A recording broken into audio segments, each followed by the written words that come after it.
The Sea King and the Woodcutter. Once upon a time, in a small village nestled at the edge of a thick forest, there lived a humble woodcutter named Elias. Elias was a hardworking man, known for his honesty in simple lifestyle. He lived in a modest wooden cabin by a river that flowed down from the mountains, winding through the forest and emptying into the vast sea beyond. Every day, Elias ventured into the forest with his worn axe slung over his shoulder, cutting down only the trees he needed to sell in the market for a meager. One morning, as the sun rose over the horizon, Elias set out for work as usual. The dew clung to the grass, and the river sparkled under the morning light. After a few hours of chopping wood, he grew tired and decided to rest beside the river.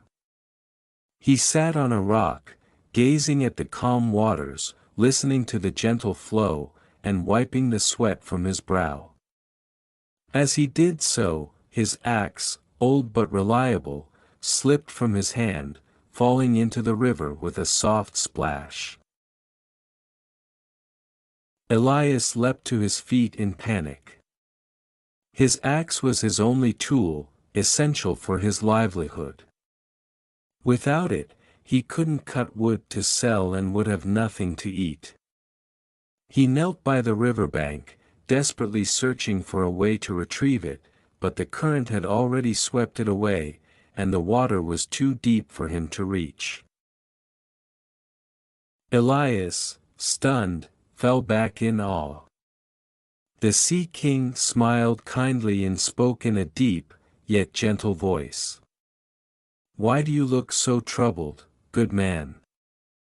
"My lord," Elias stammered, "I have lost my axe in the river. Without it, I cannot work, and I fear I will have nothing left." The Sea King nodded in understanding. "Fear not, for I shall help you. Wait here." With that, the Sea King disappeared beneath the water. A moment later, he resurfaced, holding in his hand a beautiful axe made of pure silver. Its blade gleamed like the moon's reflection on the ocean, and its handle was intricately carved with designs of waves and sea creatures. "Is this your axe?" the Sea King asked. Elias stared at the axe in astonishment. It was a thing of beauty, far beyond anything he had ever seen, but he shook his head. "No, my lord, that is not my axe. My axe was old and made of simple iron." The Sea King nodded again and dove back into the water. This time, when he reappeared, he held an even more dazzling axe, forged from solid gold. Its brilliance was blinding, and Elias could see his reflection in the polished surface of the blade. "Is this your axe?" the Sea King asked once more. Elias hesitated, for the golden axe was a treasure fit for a king, and it would make him a wealthy man if he were to accept it. But his honesty overpowered his greed, and he shook his head again. "No, my lord, that is not my axe. My axe was simple and made of iron, not gold." The Sea King's eyes twinkled with approval.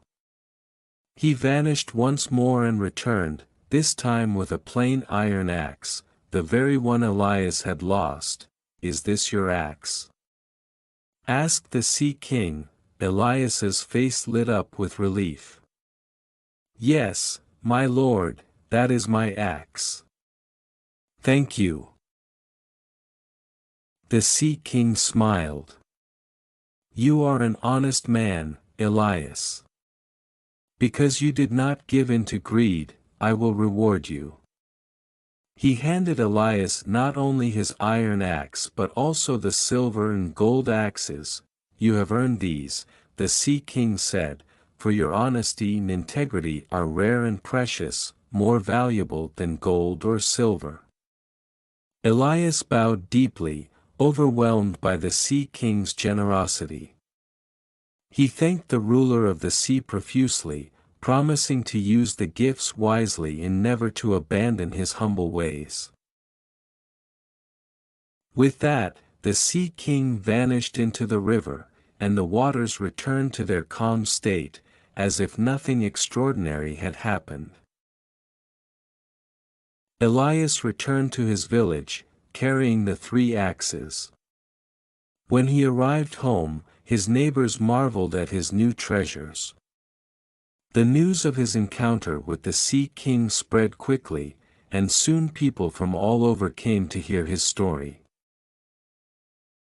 Though Elias was now a wealthy man, he continued to live simply. He sold the silver axe and used the money to help his fellow villagers, repairing their homes, buying food for those in need, and giving to the poor. He kept the golden axe as a reminder of the Sea King's kindness and his own decision to stay true to himself. One day, a greedy woodcutter named Marcus heard of Elias's good fortune. Jealous of the rewards Elias had received, Marcus decided that he too would go to the river and try his luck with the Sea King. Marcus went to the same spot by the river and, pretending to work, threw his old, rusty axe into the water on purpose. He waited impatiently for the Sea King to appear, already imagining the treasures he would soon own. Sure enough, the waters began to swirl, and the Sea King emerged, just as he had for Elias. "Why do you look so troubled?" the Sea King asked. "My lord," Marcus said, feigning distress, "I have lost my axe in the river. Without it, I cannot work, and I will starve." The Sea King, seeing through Marcus's lie but saying nothing, nodded and dove beneath the water. He returned with a silver axe, just as he had done before. "Is this your axe?" he asked. Without hesitation, Marcus's eyes gleamed with greed, and he exclaimed, "Yes. That is my axe." The Sea King frowned slightly, but said nothing. He handed Marcus the silver axe and disappeared beneath the water. Marcus, delighted with his prize, rushed back to the village to show off his new treasure. But as soon as he arrived, the silver axe turned into sea foam in his hands, dissolving into nothing. Shocked and humiliated, Marcus realized that the Sea King had known of his deceit all along. His greed had brought him nothing but shame. Elias, however, continued to live a life of kindness and generosity. The golden axe remained in his possession, but he never sold it, nor did he flaunt his wealth. He understood that the true treasure the Sea King had given him was not the silver or gold but the knowledge that honesty, humility, and kindness were more valuable than any material wealth. Years passed, and Elias became beloved in his village, not for the riches he had received, but for the way he used them to improve the lives of others. The story of the Sea King and the honest woodcutter became a legend, a tale told to children and passed down through generations as a reminder of the virtues of integrity and humility. And so, the river continued to flow, winding its way to the sea, carrying with it the wisdom of the Sea King, who watched over the waters, waiting for the next honest soul in need of help. The end.